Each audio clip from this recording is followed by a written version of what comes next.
दोस्तों, जब भी कोई भिक्षु गौतम बुद्ध के संघ में शामिल होता था तो उसे गौतम बुद्ध सबसे पहले शांत रहने के लिए कहते थे। ध्यान की अवस्था में जाने से पहले उस भिक्षु को शांत रहना सिखाया जाता था। और आज के दौर में हर तरफ शोर ही शोर है, जिसकी वजह से दिमाग में तनाव पैदा होना तो लाजमी है। ऐसे में अगर आप हर रोज कुछ देर शांत यानी मौन रहने का अभ्यास करते हैं तो इससे आपके दिमाग में तनाव पैदा करने वाले हार्मोन के लेवल में कमी आती है। दोस्तों, अक्सर कहा जाता है समझदार व्यक्ति वही है जो बोलने से ज्यादा सुनने में विश्वास रखता है। मौन रहना एक कला है और यकीन मानिए यह जितना आसान पढ़ने और सुनने में लगता है उतना ही ज्यादा कठिन काम है जो हर कोई आसानी से नहीं कर पाता है। तो चलिए आज के वीडियो में जानते हैं कि हमें किन जगह पर शांत रहना चाहिए और किन जगहों पर खुलकर बोलना चाहिए। और अगर हम ज्यादा से ज्यादा शांत रहते हैं तो शांत रहने से हमारे अंदर कौन सा बदलाव आ सकता है। दोस्तों, गौतम बुद्ध की शिक्षा हर किसी के जीवन को नई दिशा दे सकती है। अगर आप भी इसे मानते हैं तो कमेंट्स में नमो बुद्धाय लिखकर चैनल को सब्सक्राइब करना मत भूलिएगा। दोस्तों, कहानी की शुरुआत होती है संध्या काल के समय, जब गुरु अपने सभी शिष्यों को बुलाते हैं और कहते हैं कि कल सब लोग नदी में स्नान करने के बाद तुरंत हमारी कुटिया के सामने उपस्थित हो जाना। और यह सुनकर सभी शिष्य हैरान हो जाते हैं और मन ही मन सोचने लगते हैं कि हमसे कोई गलती हो गई। लेकिन वहीं पर उपस्थित आपकी तरह सकारात्मक सोच वाले कुछ शिष्य यह सोचते हैं कि क्या पता कल गुरुजी कुछ अच्छी बात बताने वाले हो। उसके बाद सब लोग रात को सही समय पर सो जाते हैं और सुबह उठकर सभी से नदी में स्नान करने के बाद गुरु के सामने उपस्थित हो जाते हैं। गुरु कहते हैं कि आज मैं तुम सबको चुप रहने के फायदे के बारे में बताऊंगा। गुरु कहते हैं कि 10 ऐसे मौके जहां पर चुप रहने से लाभ होता है, बोलने से नुकसान।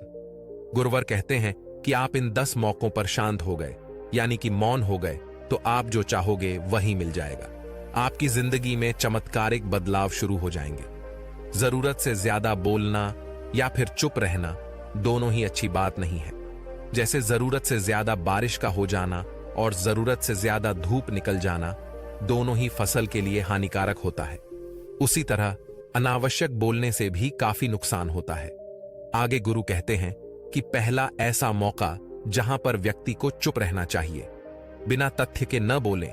गुरु ने कहा कि अगर आपके पास कोई तथ्य नहीं है तो वह आपके चुप रहने में ही भलाई है और चुप बैठने से आपके दिमाग में नई कोशिकाओं का निर्माण भी होता है और साथ साथ आपके ज्ञान में वृद्धि भी होती है।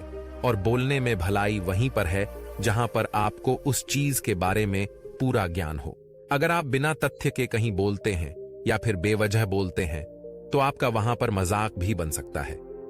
अगर आपके पास पर्याप्त जानकारी नहीं है तो ऐसी जगह पर बोलने से आपका मजाक तो बनेगा, साथ ही साथ लोगों का आप पर भरोसा भी उठ जाएगा।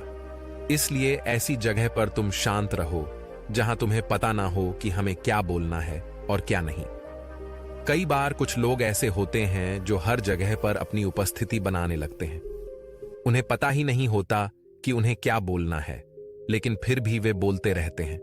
और फिर जब वह वहां से चले जाते हैं तो दूसरे लोग उसका मजाक उड़ाते हैं। जब तक आपको उस तथ्य के बारे में कोई जानकारी ना हो, उसके बारे में कुछ चीजों को पता ना हो, तो वहां पर चुप रहने में ही आपकी समझदारी है। बुद्ध ने कहा कि दूसरा ऐसा मौका जहां पर व्यक्ति को चुप रहना चाहिए। शब्दों से न पहुंचे मानसिक ठेस। अगर आपके शब्द किसी को मानसिक ठेस पहुंचा रहे हैं तो वहां पर आपका चुप रहना ही बेहतर है। कमजोर व्यक्ति के बारे में कुछ भी बोलकर आप महान नहीं बन सकते, बल्कि महान तो आप किसी कमजोर व्यक्ति का साथ देने से बनते हो।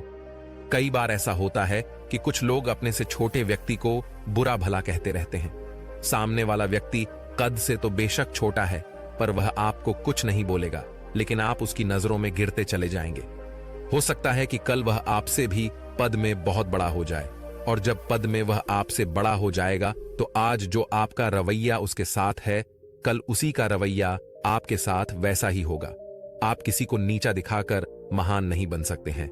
महान बनना है तो अपने से छोटों की इज्जत करना सीखिए और साथ ही साथ बड़े लोगों का सम्मान करें। कुछ लोगों को लगता है कि वह अक्सर बोलते रहेंगे तो सामने वालों को नीचा गिराने की कोशिश करेंगे तो वह वहां पर बड़े बन जाएंगे। यह उनकी सबसे बड़ी भूल होने वाली है, क्योंकि आप बड़े बनने की बजाय लोगों की नजरों में गिरते चले जाएंगे। गुरु ने अपने शिष्यों से कहा कि जब भी तुम बोलना तो आदर भाव के साथ बोलना, ताकि तुम्हारी बात लोगों को अच्छी लगे। बोलते समय भाई बहन, माता पिता, मित्र इत्यादि संबोधन शब्दों का इस्तेमाल जरूर करें। इससे तुम्हारी मान प्रतिष्ठा बढ़ेगी, साथ साथ लोगों की नजरों में तुम अच्छे इंसान बन जाओगे। गुरु ने आगे कहा कि तीसरा ऐसा मौका जहां पर व्यक्ति को चुप रहने में ही भलाई है। क्रोध गणना करने वाले लोग, जब कोई आपका सगा संबंधी आप पर क्रोध कर रहा हो, आपका अपमान कर रहा हो, तो आप उस वक्त चुप रहिए, ताकि सामने वाले का गुब्बारा पूरी तरह से फट जाए। आप यदि सही है तो आप उससे कतई माफी न मांगे और चुप रहकर ही सही समय का इंतजार करें, क्योंकि वह खुद आपसे माफी मांगने के लिए आएगा जब उसे अपनी गलती का एहसास हो जाएगा। गुरु आगे कहते हैं कि अगर आपका कोई सगा संबंधी आप पर क्रोध कर रहा हो, तब भी आप उस समय शांत हों, तो यह आदर सम्मान देने की निशानी होती है। इसमें न तो कोई छोटा होता है और न ही कोई बड़ा। अगर आपको क्रोध आ भी रहा है तो या तो आप वहां से किसी का अनादर किए बिना निकल जाइए या फिर चुप रहिए। क्रोध करने से आपके रिश्ते खराब होते हैं। क्रोध करने से क्रोध करने वाले व्यक्ति का ही बुरा होता है। महात्मा बुद्ध आगे कहते हैं कि एक बार की बात है, एक अजगर जंगल से भागते हुए राजा के घर में पहुंच गया। जिस तरह घर में वह घुसा था, वहां पर एक तलवार पड़ी थी और उसी तलवार को लपेट करके कसने लगा और धीरे धीरे उसका पूरा शरीर कट गया। यह गुस्सा उस अजगर को खा गया। ठीक इसी प्रकार हमारा गुस्सा भी है, जो हमारे शरीर को तलवार की भांति काटता रहता है। गुस्सा ध्यान से खत्म होता है। प्रतिदिन अगर आप ध्यान की मुद्रा में बैठते हैं तो आपका गुस्सा आपके नियंत्रण में रहेगा। बुद्ध आगे कहते हैं कि आप प्रतिदिन ध्यान का अभ्यास करें। इससे आपके शरीर में जो हार्मोन गुस्से को बढ़ावा देते हैं, वह सब आपके नियंत्रण में रहेंगे, जिससे तुम्हारा शरीर गुस्से पर आसानी से काबू पा लेगा। लेकिन एक तरीका यह भी है कि जब भी आपको गुस्सा आए तो आप यह समझने का प्रयास करो कि क्या मेरा गुस्सा करना जायज है या फिर नहीं। हमें वहां पर बोलना चाहिए कि नहीं। जब आप खुद इस बात का आकलन लगा पाएंगे तो आपको खुद पता चल जाएगा कि आपको गुस्सा करना चाहिए या फिर नहीं। आपको जब गुस्सा आ रहा है तो आप वहां से हटने का प्रयास कर सकते हैं। आप वहां से दूर जा सकते हैं। धीरे धीरे समय के साथ जब आपका दिमाग शांत हो जाएगा तो आप गुस्से पर आसानी से काबू पा लोगे। गुरु ने कहा कि चौथा ऐसा मौका जहां पर इंसान को बहुत ही समझदारी के साथ काम लेना चाहिए, वहां पर आपको चुप रहना चाहिए। जहां पर उस मुद्दे से आपका कोई संबंध ना हो, वहां पर आपका चुप रहना ही सही है। अगर आप दूसरे के मुद्दे पर बोलेंगे तो यह आपके लिए अनिष्टकारी होगा और इसमें केवल और केवल आपका ही नुकसान। इसीलिए किसी भी दो व्यक्तियों के बीच हो रहे विवाद में अपनी टांग न डालें। अगर सामने वाला आपको बुला रहा है अपना झगड़ा शांत करवाने के लिए, तभी वहां पर आप जाएं। किसी की व्यक्तिगत जिंदगी में दखल अंदाजी देना सही नहीं होता जब तक कि वह व्यक्ति आपको बुलाए ना।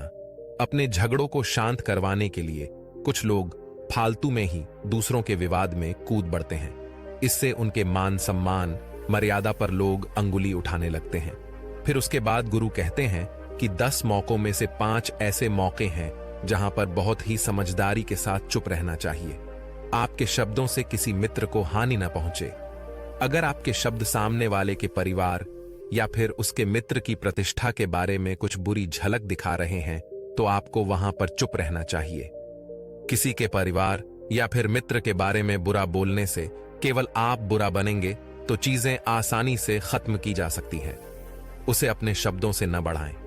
बिना चिल्लाए किसी से बात करने का प्रयास करना चाहिए। अगर आप बिना चिल्लाए किसी से बात नहीं कर सकते तो आपका चुप रहना बेहतर होगा। किसी पर चिल्लाने से आपके व्यवहार के बारे में पता चलता है। ज्यादा बोलने से हमेशा चीजें खराब होती हैं। कई बार कुछ रिश्ते तेज बोलने से टूट जाते हैं, इसलिए अपनी आवाज में मिठास लाएं। आपके शब्दों के साथ आपके दोस्त को हानि नहीं पहुंचनी चाहिए। कभी कभी दोस्तों के साथ हम मजाक करते हैं, तो ध्यान दें कि आपके शब्दों से किसी का अनादर ना हो। जहां पर किसी को शब्दों से चोट लगे वहां पर चुप हो जाइए। ज्यादा बोलने से हमेशा नुकसान नहीं होता है। किसी और की प्रतिष्ठा को अब इन्हीं शब्दों के माध्यम से उसे हानि न पहुंचाए। यदि आपके शब्दों से किसी की प्रतिष्ठा को ठेस पहुंच रही है तो आपको चुप हो जाना चाहिए। जब कोई व्यक्ति आपके सामने नहीं है तो आप उस व्यक्ति के बारे में बुरा शब्द किसी को न कहें।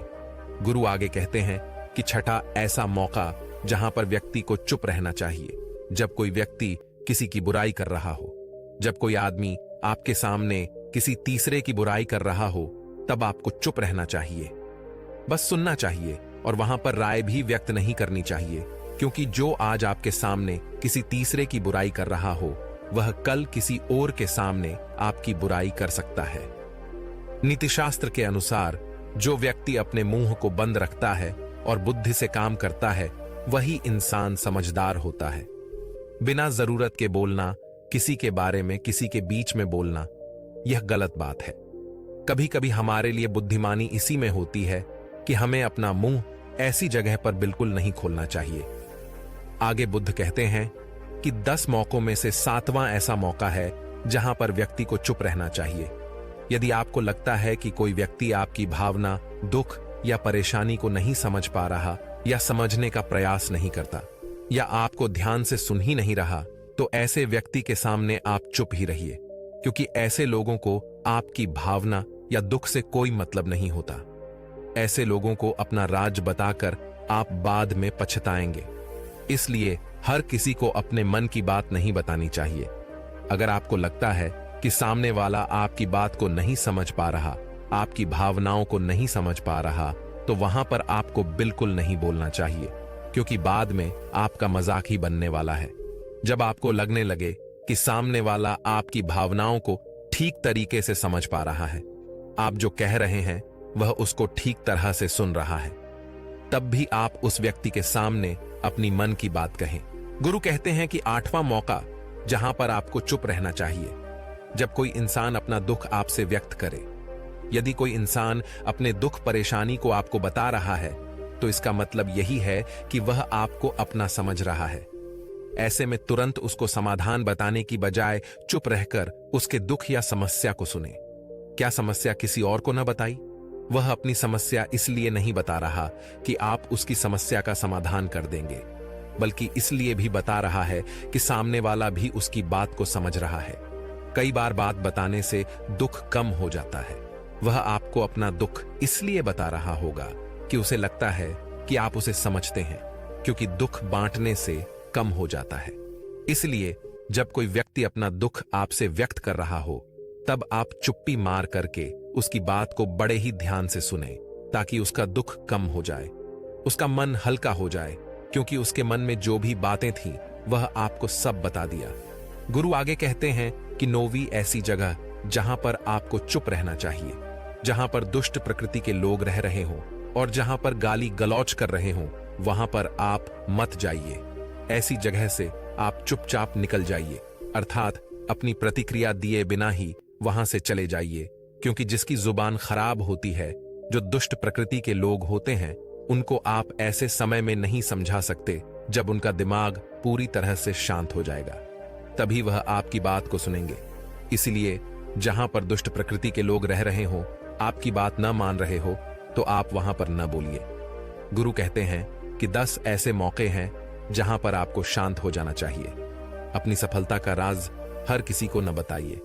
कई बार होता है कि कुछ लोग सफलता को बहुत ही जल्द अर्जित कर लेते हैं, तो वह अपनी सफलता का ढिंढोरा पीटने लगते हैं। ऐसे में क्या होता है कि कई लोग आपकी सफलता से खुश नहीं होते। अगर आप अपनी सफलता का जबरदस्ती लोगों में ढिंढोरा पिटवा रहे हैं तो लोगों की नकारात्मक ऊर्जा को प्रभावित कर सकती है। जब आप सफल होंगे तो सबको पता चल जाएगा कि आप सफल हो गए हैं। ढिंढोरा पीटने से आपका नुकसान होता है। इतना कहकर गुरु कहते हैं कि शिष्यों, आज के लिए बस इतना ही। अगर तुम सब मेरी इन 10 बातों को अपने जीवन में अपना लेते हो तो तुम सब काफी हद तक परेशानियों से बचे रहोगे। दोस्तों, मुझे उम्मीद है कि आप सबको इस वीडियो से बहुत कुछ सीखने को मिला होगा। इस कहानी को आप अपने परिवार या मित्रों के साथ शेयर करके उन्हें भी बुद्ध के ज्ञान से अवगत करा सकते हैं।